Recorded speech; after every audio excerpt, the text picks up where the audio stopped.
بعد فأعوذ بالله من الشيطان الرجيم. بسم الله الرحمن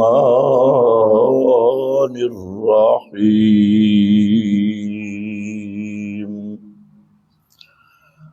النبي أولى بالمؤمنين من أنفسهم.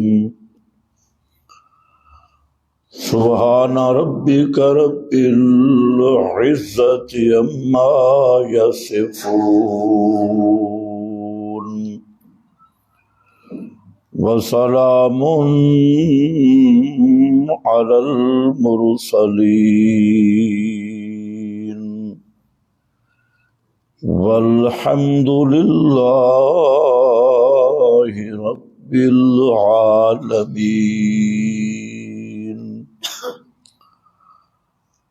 انتہائی قابل قدر بزرگوں اور بھائیوں، گزشتہ بیان میں آپ حضرات کے سامنے ذکر کیا تھا کہ امت کا نبی مکرم صلی اللہ علیہ وسلم کے ساتھ تعلق کس قسم کا مطلوب اور مقصود ہے. تو اس پر میں نے ذکر کیا کہ جب تک اپنی جان، اولاد، رشتہ دار، برادری اور پوری کائنات سے زیادہ حق پیغمبر کریم صلی اللہ علیہ وسلم کا آدمی نہ مانے، اور سب سے بڑھ کر جب تک آپ کے ساتھ محبت نصیب نہ ہو اس وقت تک ایمان نصیب نہیں ہوتا. ایمان کی بنیاد ہی اور چاشنی ہی ساری کائنات سے بڑھ کر رسول اللہ صلی اللہ علیہ وسلم کے ساتھ محبت اور اپنی جان پر نبی مکرم صلی اللہ علیہ وسلم کا حق ماننا. آج یہی وجہ ہے کہ امت باوجود دعوے محبت کے آج یہ امت مرحومہ نہیں رہی، امت محرومہ بن گئی ہے. امت مرحومہ وہ ہوتی ہے جس امت پر اللہ کی نصرت کا ہاتھ ہوتا ہے، اور جس امت پر اللہ تعالی کی خاص رحمتوں اور برکات کا نزول ہوتا ہے. اور اسے قرآن کہتا ہے کنتم خیر امت، تم سب سے بہترین امت ہو. کنتم خیر امہ، سب سے بہتر اور افضل امت. یہ کس کو کہا گیا؟ یہ آج جو اپنے آپ کو امتی کہتا ہے اس کو کہا گیا، یا کوئی اور مراد ہے؟ تو یاد رکھو اجلہ مفسرین نے اس آیت کی تفسیر میں صراحتاً لکھ دیا کہ کنتم امہ کا اصل مصداق اور اصل خطاب وہ ہے اصحاب رسول اللہ صلی اللہ علیہ وسلم کو، کہ تم بہترین امت ہو. کون؟ وہ امت جس کو پیغمبر کریم نے جس کی تربیت کی اور اسے پروان چڑھایا، اور اس کے بعد قیامت تک وہ آدمی جو اصحاب پیغمبر کی سیرت میں، کردار میں اور اعمال میں متبع بن کے رہے گا تو اس کو بھی یہ آیت شامل ہوگی. لیکن اصل خطاب یہ اصحاب پیغمبر کو ہے، اور جو بعد میں آنے والے ہیں ان کے بارے میں نبی کریم علیہ السلام نے فرمایا کہ لا یبقی من الاسلام الا اسمہ، کہ ایک وقت آئے گا اسی امت کی بات کی کہ اسلام کا دعویٰ رہ جائے گا، نام رہ جائے گا، لیکن اسلام کی حقیقت نہیں ہوگی. لا یبقی من الاسلام الا اسمہ، صرف نام کے مسلمان ہوں گے، رسمی مسلمان. یہ مسلمانوں کے گھر پیدا ہوا اور اس کو دادی یا نانی نے کلمہ کے لفظ یاد کرا دیے اور صحیح کلمہ بھی نہیں پڑھ سکتا. سمجھنا تو دور کی بات ہے، کلمہ کا صحیح لفظ بھی نہیں آتا. اور جب تھوڑا سا بڑا ہوا تو انگلش میڈیم میں چلا گیا، اور وہاں انگلش میڈیم کی نحوست، انگریزی کلچر، یہودی عیسائی کلچر، سیکولرزم، اس کے کلچر میں رہ کر یہ انگریزی کارٹون بن کے آ گیا. اب اسے یہ قوم کا مسلمان ہے، خاندان اس کا مسلمان ہے، اس لیے مسلمان کہلوانا اس کی مجبوری ہے. اسلام کی بنیادی عقائد سے بھی واقف نہیں. اسلام کی بنیادی کتاب جو قرآن مقدس کی صورت میں موجود ہے، اسلام کے مدعی کو قرآن نہیں آتا، اکثر کو تو ناظرے نہیں آتا، جن کو ناظرے آتا ہے ان کو ترجمہ نہیں آتا، جن کو ترجمہ آتا ہے انہیں تفسیر کا پتہ نہیں، اور قرآن مقدس کے حقائق اور قرآن مقدس کے رموز سے وہ واقف نہیں. تو یہ مسلمان ہے، کلمہ پڑھ لیا، شکل یہودیوں والی، رسم و رواج ہندوؤں والے، اور ساری برادری سسٹم، اور یہی چل رہا ہے. اور پھر دعویٰ بھی ہے کہ میں محب رسول ہوں اور نبی پاک کا محب ہوں، اور گویوں کی تقریریں سن کر، شعر و شاعری یا جذباتی تقریریں سن کے جو اسے وضو پہ جنت کی ٹکٹ دے رہے ہیں، مہینے میں ایک دفعہ وضو کر لے سارے گناہ معاف، اور چند رسمی عبادات پہ اسے جنت کی ٹکٹ دے رہے ہیں، اور یہ جنت کی ٹکٹیں لے کر خوش ہے. اور چاہے ماہانہ ٹکٹیں ہوں یا سالانہ ٹکٹیں ہوں یا ہفتہ وار ٹکٹیں ہوں یا چلے سے روزہ اور سال اندرون بیرون کی ٹکٹیں ہوں، تو یہ ٹکٹی مسلمان، رسمی مسلمان، لا یبقی من الاسلام الا اسمہ، نہ اس کی شکل پہ اسلام نظر آتا ہے، نہ دل میں ایمان کے جذبات نظر آتے ہیں، اور نہ اس کا رہن سہن میں، نہ گھر میں، نہ بار میں، نہ برادری میں، نہ شادی میں، نہ خوشی میں، نہ غمی میں، نہ سونے میں، نہ اٹھنے میں، نہ چلنے میں، نہ سوچنے میں، نہ فکر میں، نہ کاروبار میں، نہ دکان میں، نہ تجارت میں اسلام کہیں نظر نہیں آئے گا. جہاں بھی کرے گا تو نرا فراڈ ہوگا.